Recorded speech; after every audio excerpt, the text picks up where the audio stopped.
하나님께서 허락하신 오늘 하나님의 말씀과 성령으로 충만한 저와 여러분 되길 예수님의 이름으로 축복합니다. 얼마 전 부서에서 이 친구들에게 신앙생활에 대한 질문을 받았습니다. 다양한 질문 중에 하나는 시험 기간에 예배를 드리는 것이 도움이 될까 하는 질문이었습니다. 그 질문을 보며 이 청소년기를 보내는 여러분들의 그 시험에 대한 압박감을 느낄 수 있었습니다. 여러분 고생이 참 많습니다. 그런데 이 질문을 들으며 또 한편으로는 이걸 어디서부터 얘기해 줘야 될까 고민하게 됐습니다.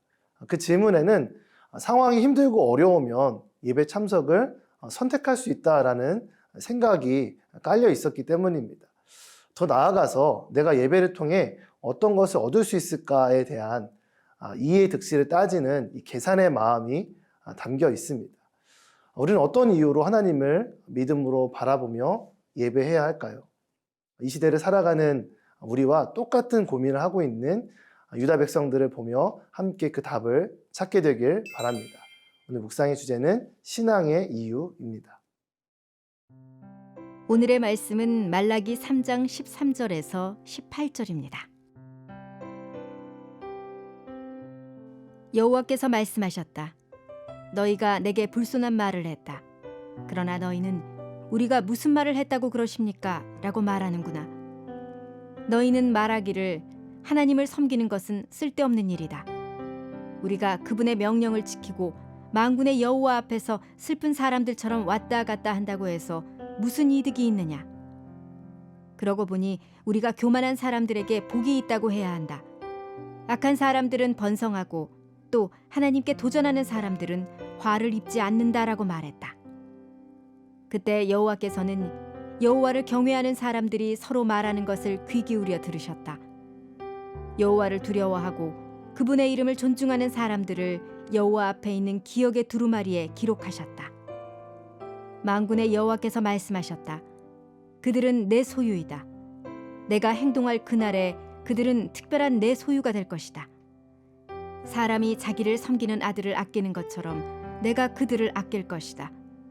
그때 너희는 다시금 의인들과 악인들, 하나님을 섬기는 사람들과 섬기지 않는 사람들을 구별하게 될 것이다. 오늘 본문은 질문과 응답 형식으로 펼쳐졌던 이 말라기서의 마지막 부분입니다. 하나님은 유다 백성들이 했던 이 불손하고 완악한 말에 대해 지적하십니다. 하나님의 말씀에 그들은 우리가 도대체 무슨 말을 했다고 그러느냐라고 따집니다. 어디서 많이 본 것 같은 낯익은 모습 아닌가요? 여러분은 안 그럴 수도 있지만 저는 하나님께 때로 부모님께 자주 따졌던 것 같습니다. 왜 자꾸 우리는 이러한 반응을 하게 될까요? 14절 말씀입니다. 너희는 말하기를 하나님을 섬기는 것은 쓸데없는 일이다. 우리가 그분의 명령을 지키고 만군의 여호와 앞에서 슬픈 사람들처럼 왔다 갔다 한다고 해서 무슨 이득이 있느냐? 우리의 마음과 생각이 병들어 있기 때문에 이러한 생각을 하게 되는 것입니다. 우리의 아픈 마음과 생각은 결국 우리의 말과 행동으로 드러납니다. 하나님을 섬기는 일은 쓸모없다라는 이 생각은 우리의 필요와 이득에 따라서 신앙을 생각하는 너무나 잘못된 태도입니다. 교회에서 예배를 드리고 말씀을 묵상하고 있는 우리 안에도 이러한 생각이 있을 수 있습니다. 자기의 유익을 따라 교회를 다니고 예배를 드리는 자는 사실 하나님이 아니라 자신의 유익과 자기 자신을 숭배하고 있는 것입니다. 마음이 비뚤어지면 눈에 보이는 모든 것이 다 비뚤어 보입니다.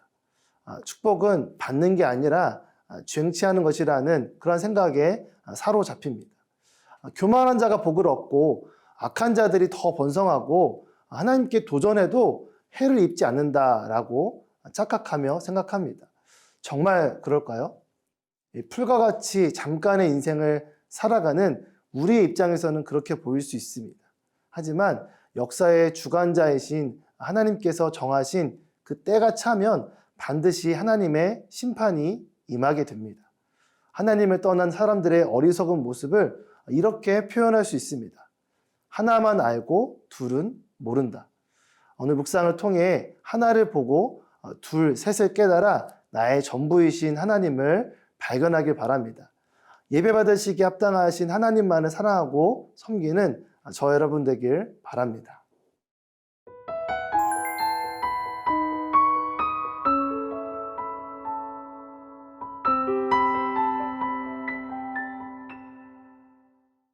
세상에 속한 많은 자들이 하나님을 떠나 있는 그때나 지금이나 하나님만을 진심으로 경외하고 섬기는 자들은 남아 있습니다. 16절, 17절 말씀입니다.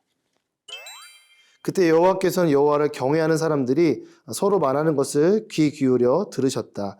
여호와를 두려워하고 그분의 이름을 존중하는 사람들을 여호와 앞에 있는 기억의 두루마리에 기록하셨다. 만군의 여호와께서 말씀하셨다. 그들은 내 소유이다. 내가 행동할 그날에 그들은 특별한 내 소유가 될 것이다. 사람이 자기를 섬기는 아들을 아끼는 것처럼 내가 그들을 아낄 것이다. 하나님은 그분을 경외하는 자들의 말에 귀를 기울이십니다. 또한 그 이름을 기억의 두루마리에 적으십니다. 진심과 전심으로 하나님을 경외하고 섬기는 자들은 하나님의 특별한 소유가 됩니다. 하나님은 그들을 보물처럼 귀하게 여길 뿐만 아니라 사람이 그 자녀를 아끼고 사랑하는 것처럼 아끼실 것이다 라고 약속하십니다. 여기서의 아끼다 라는 표현은 불쌍히 여긴다 라는 의미를 담고 있습니다. 불쌍히 여기고 아끼기 때문에 마땅히 죽어야 할 대상을 죽지 않도록 그 생명을 보존해 주는 것을 포함하는 의미입니다. 하나님은 이 약속을 따라 예수 그리스도 안에서 우리를 자녀 삼아 주시고 친히 아버지가 되어 주셨습니다. 우리는 예수 그리스도를 믿음으로 이 어둠의 세상 주관자, 이 사탄이 주는 두려움에 이르게 하는 그 종의 영이 아니라 하나님의 자녀가 되는 양자의 영을 받은 자들입니다.